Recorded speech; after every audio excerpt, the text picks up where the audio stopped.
You have big dreams, bigger than most people around you, but somehow nothing moves. Days pass, weeks pass, and you're still stuck in the same place, doing the same things, hating yourself for it. You call it laziness. Everyone else does too. But what if laziness isn't the problem at all? What if it's just a cover story your mind uses to hide something far more uncomfortable? Because here's the disturbing truth. People who have no ambition don't feel this kind of inner tension. Only people with real potential sometimes do. There is a hidden force inside your mind that quietly blocks action while letting you dream. And until you see it clearly, nothing changes. This only makes sense at the end. If you stay with me, you're not getting another hype speech. You're getting the real reason ambition dies before it ever becomes action. Not from modern self-help. From Carl Jung, the man who spent his life studying why intelligent, ambitious people sabotage themselves. By the end, you'll understand what's actually stopping you. You'll see how it operates inside your own mind. And you'll have a simple, usable blueprint to break the cycle for good. Most videos tell you to push harder. This one shows you why pushing is exactly why you stay stuck. Most people quit before this part. If you don't, everything starts to make sense. The world has a simple explanation for why you're stuck. They call you lazy, undisciplined, unmotivated. And on the surface, it feels true. You don't act, you delay, you avoid, so you blame yourself. But that explanation is shallow, and worse, it keeps you trapped. If laziness were the real problem, then motivation would fix it. A good routine, a strong mindset, a louder inner voice screaming, "Work harder." But you've tried that, over and over, and nothing changed. That's because laziness is not a flaw. It's a mask, a label we use when we don't understand what's actually happening underneath. Hustle culture tells you the problem is effort, that if you really wanted it, you'd just do it. Psychology says something very different. It says that when someone wants more but doesn't move, the issue is not energy. It's resistance. Not resistance to work, resistance to something much deeper.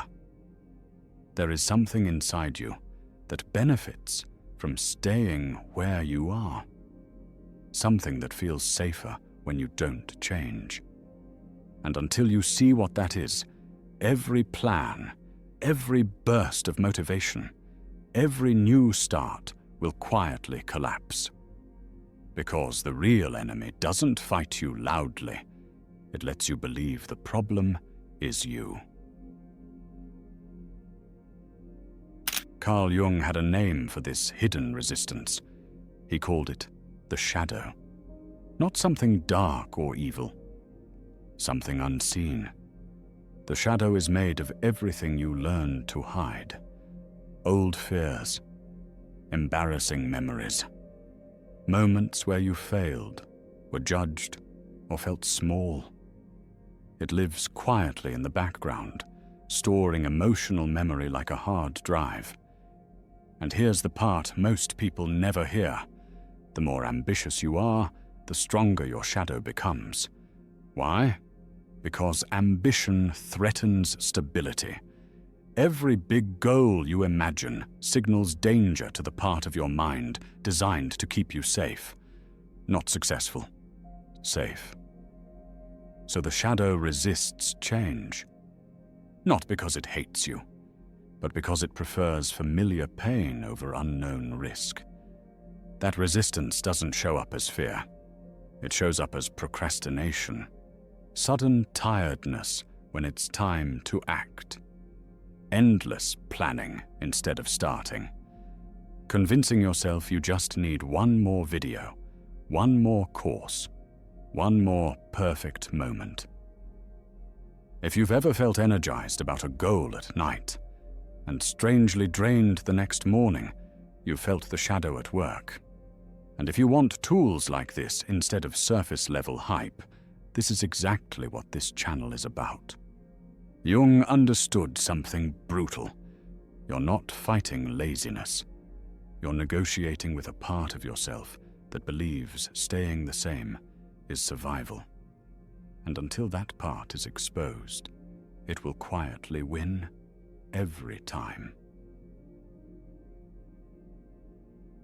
This is why motivation videos stop working. They give you a temporary high, a rush of energy, a feeling that this time will be different. But Carl Jung warned about this exact trap.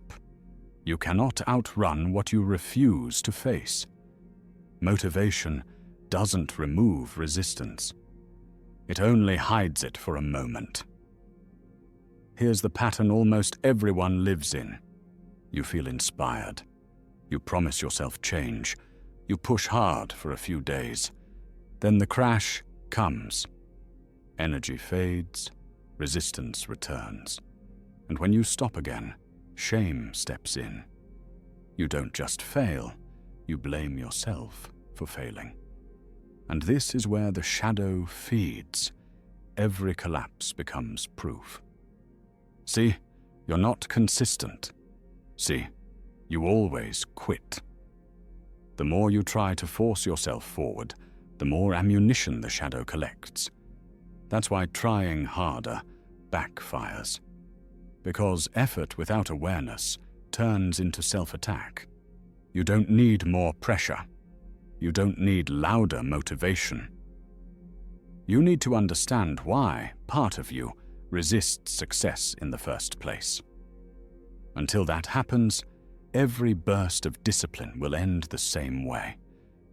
With exhaustion, with guilt, and with the belief that something is fundamentally wrong with you. That belief is the shadow's greatest weapon. Carl Jung said something that should disturb you. He warned that when the unconscious remains unseen, it doesn't disappear. It runs your life, and you call the result fate. Think about that. How many times have you said, "That's just how I am. I always lose motivation. I never follow through"?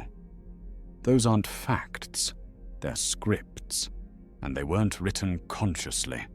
Your shadow writes them quietly, using repetition. Missed actions become habits.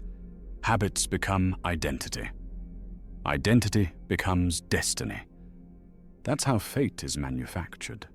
Not by bad luck, by unconscious patterns repeated long enough to feel permanent. And here's where it gets uncomfortable. If failure were the real fear, you would still try. People who fear failure still take action. So ask yourself the harder question. What if you're not afraid of failing, but afraid of succeeding, afraid of standing out, afraid of being seen, afraid of the pressure, expectations, and responsibility that come with becoming more? Success destroys the old version of you, and your shadow is loyal to that old identity. So it whispers comfort. It offers excuses. It keeps you dreaming instead of doing. Because dreams are safe. Change is not.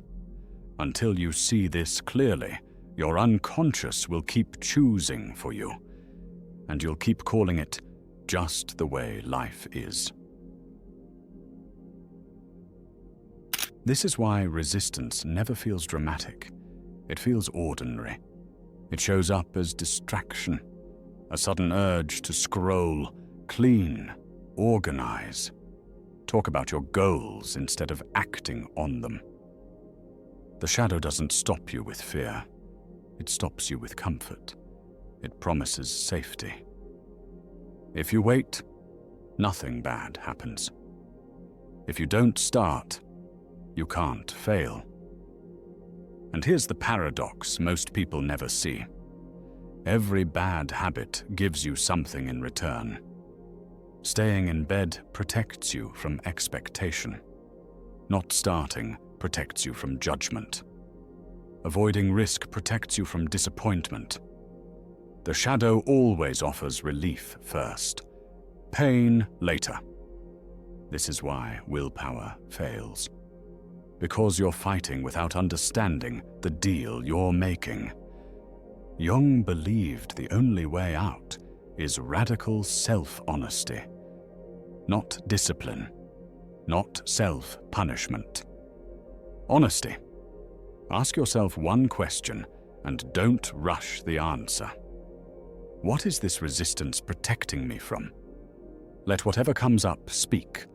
Fear, anger, old memories. None of it is wrong. The moment you stop attacking your resistance and start listening to it, it loses the power to sabotage you in silence. Because what is seen clearly no longer controls you from the dark. Understanding the shadow changes everything, but insight alone won't move your life forward. Carl Jung saw this clearly. Awareness without action only creates frustration. So the shift now is simple, but uncomfortable. You stop trying to defeat the shadow and start outsmarting it. The shadow hates big promises. Big declarations trigger resistance, so you do the opposite. You take tiny actions. So small the shadow doesn't feel threatened. 5 minutes, 1 sentence, 1 email, 1 walk around the block. Not intensity, repetition. Every day, you repeat the smallest possible step. Not to impress yourself, but to break the spell of inaction. And instead of tracking results, you track resistance.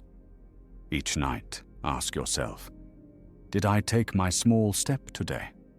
What excuses appeared? What fear tried to negotiate? Write it down, not to judge, to see. Then comes the part most people avoid. Speaking the truth out loud. Share what you're working on with one person you trust. Not the polished version, the real one. The shadow survives in silence. It weakens the moment it's exposed.